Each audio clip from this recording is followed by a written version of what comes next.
Bonjour, je viens à Roissy.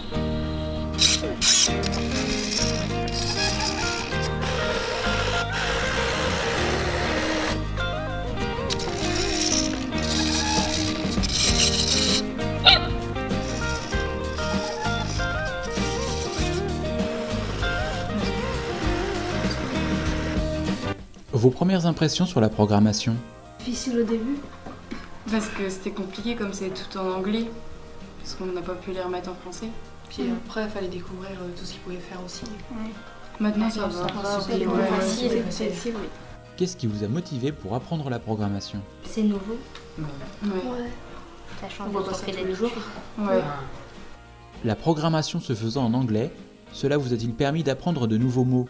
Oui, Oui, et puis on en connaissait déjà quelques-uns, donc on a réussi à se débrouiller quand même. on a été sur Google.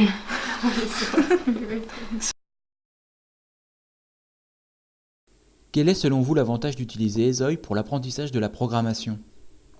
En technologie, donc on est censé amener à faire de la programmation.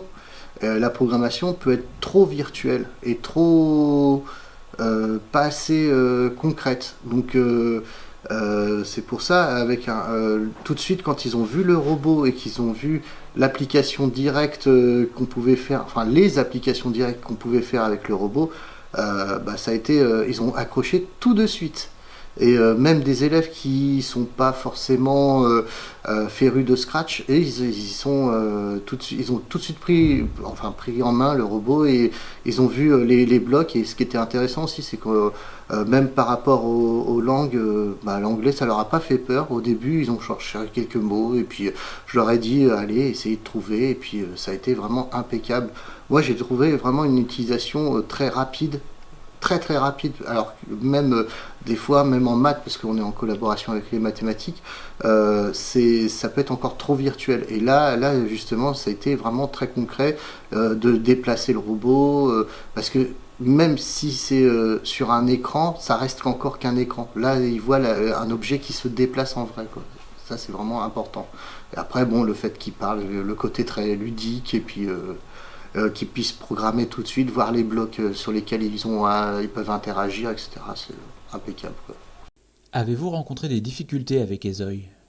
Au début, la prise en main, c'est là où c'est plus complexe, c'est le fait de connecter d'abord le robot, et ensuite après de leur expliquer qu'il y a d'autres blocs, des sous-blocs de Scratch. C'est la première prise en main. Ensuite, une des contraintes qui est importante, c'est leur dire ouais, voilà, les blocs ils sont en anglais. Et ça, justement, ça les a un peu effrayés. Après, je leur ai dit mais non, vous y allez. Et ils ont retroussé leurs manches.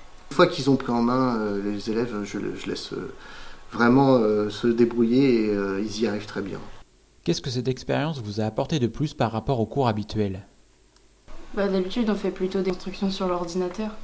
Alors que là, on fait de la programmation, donc ça change. Là, c'est programmé pour vraiment avoir un résultat avec un robot, ça change. Vous travaillez en classe complète avec ESOI? Non, on travaille nous tous, plus 2 autres personnes. C'est bien aussi après de découvrir comment le faire réagir, le programme qu'on doit faire. Quels sont les avantages d'ESOI par rapport à d'autres robots comme les M-Bots? On s'en rend mieux compte, on arrive mieux à programmer, on voit mieux nos erreurs. Du coup, on arrive mieux à corriger. Vous connaissiez Scratch avant? On a refait des programmes en maths, et là, il n'y a pas longtemps, on a encore fait dessus. On avait déjà commencé en 6e, et puis là, on a continué en 4e. Oui. Là, je pense que c'était plutôt la barrière de la langue qui nous dérangeait au début, mais Scratch, ça va. Les élèves travaillant sur d'autres projets se sont-ils également intéressés à votre travail avec ESOI? On a commencé à faire ça ensemble, et il y a beaucoup de gens de notre classe et des autres classes qui sont venus nous voir pour voir ce que le robot il pouvait faire, pour lui faire dire des choses. Et toutes les classes, ils sont venus nous voir comme ça pour voir ce qu'il faisait. Après, il y a certaines classes aussi qui ont demandé à participer, mais malheureusement, c'était trop tard. Du coup, on leur a dit que quand on fera une démonstration ou quelque chose, on les appellera, ou on viendra les chercher, on leur montrera quand même. Mais il y a beaucoup de monde qui voulait s'inscrire. Je pense que c'est la programmation qui embêtait pas mal de personnes, parce que c'est vrai qu'on savait tous que c'était en anglais, du coup ça pas mal de personnes ne voulaient pas venir. Puis au final, quand ils ont vu ce qu'on arrivait à faire avec eux, ils se sont dit que c'était sympa. Ils sont venus nous voir et puis ils nous ont demandé plein de trucs. Comment avez-vous organisé votre travail ? Quand ils ont vu déjà le robot, ils étaient quasiment les 3/4 de la classe, enfin dans plusieurs classes, comme j'ai quasiment toutes les classes ici, ils ont été un peu surpris, et dès qu'il s'est mis à parler, pendant même leurs activités, ils s'arrêtaient et puis ils écoutaient le robot. Alors parce qu'ils se sont mis tous autour des îlots que j'ai ici, et finalement après c'est par groupe de 6-7 élèves, parce qu'il y en a toujours un qui va dire ah on va essayer ça, on va essayer de faire lui faire ça, etc. Et puis donc c'est pas plus mal. Ensuite après c'est un peu trop quoi. Donc mais 6-7 élèves pour un robot, c'est impeccable. Parlez-nous un peu de votre cheminement avec Ezoï. C'était une bonne expérience de changer de travailler sur des choses nouvelles en technologie. Là, on a mélangé les mathématiques avec la programmation et travailler sur un robot, c'était nouveau. Au début, c'était compliqué parce que Scratch, on avait l'habitude d'en faire, mais c'était quand même compliqué en mathématiques. C'était une bonne expérience. C'est nouveau. On a réussi à surmonter, parce qu'au départ, c'était en anglais. Donc forcément, on ne connaît pas tous les mots. Et puis au final, on est parti de... On s'en sort pas et au final on s'en sort. Débrouiller toute seule pour trouver la traduction des mots qu'on n'arrivait pas, puis au final, peu à peu, c'était plus facile. C'était bien parce qu'on le faisait chanter des chansons que le prof n'appréciait pas trop. Et c'était ludique, c'était drôle, on s'amusait bien. En même temps de s'améliorer avec la programmation. Après, c'était marrant aussi parce que quand on lui faisait dire des choses, des fois on lui répondait. Bon, lui il comprenait pas, je pense pas, mais comme il parlait, nous à côté on rigolait, on y répondait, on donnait chacun notre avis. C'était drôle aussi, c'était une bonne partie de plaisir. On a pu beaucoup interagir avec lui, le faire avancer, reculer, bouger la tête, lui faire ouvrir les yeux, fermer. On a beaucoup pu interagir. C'était assez drôle aussi puisque on n'y arrive pas forcément avec la programmation et ça nous a aidé en quelque sorte parce qu'on voit ça aussi en mathématiques. Donc ça nous aide dans les maths, tout ça. En fait c'est un peu drôle parce qu'on peut aussi modifier l'accent, on peut même rajouter des bruits. On a pu le programmer avec les 3 langues. Parlez-nous du côté ludique d'Ezoï. Non, le côté ludique est vraiment important parce que comme ça ils ne voient pas qu'ils travaillent.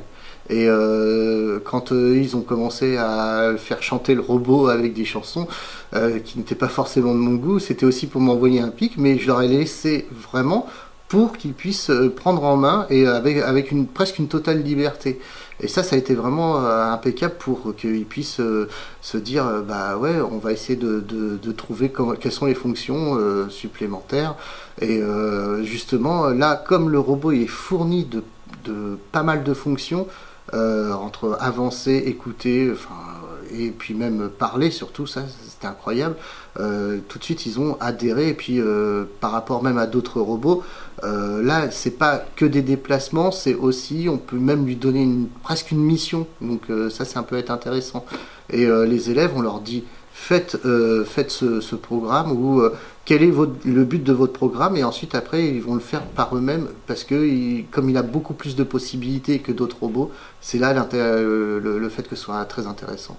Que pensez-vous de l'accompagnement du conseil départemental ? C'est impeccable. Après, on est quand même assez libre et ça suffit largement pour qu'on puisse se débrouiller, moi je pense. Donc, en plus, moi je suis pas un grand programmateur, mais en informatique, mais moi non, j'y suis arrivé, donc d'autres professeurs peuvent y arriver aussi, quoi. Donc, voilà.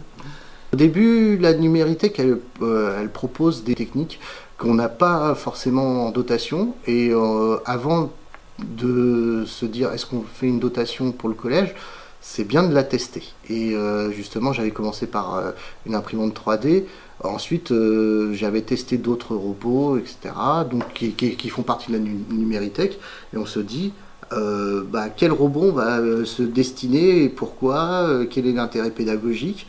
Et là, pour moi, ce choix, il est vite fait. Donc, par rapport à d'autres robots qui sont en présentation où d'autres enseignants vont trouver plus leur compte, moi, je préfère celui-là.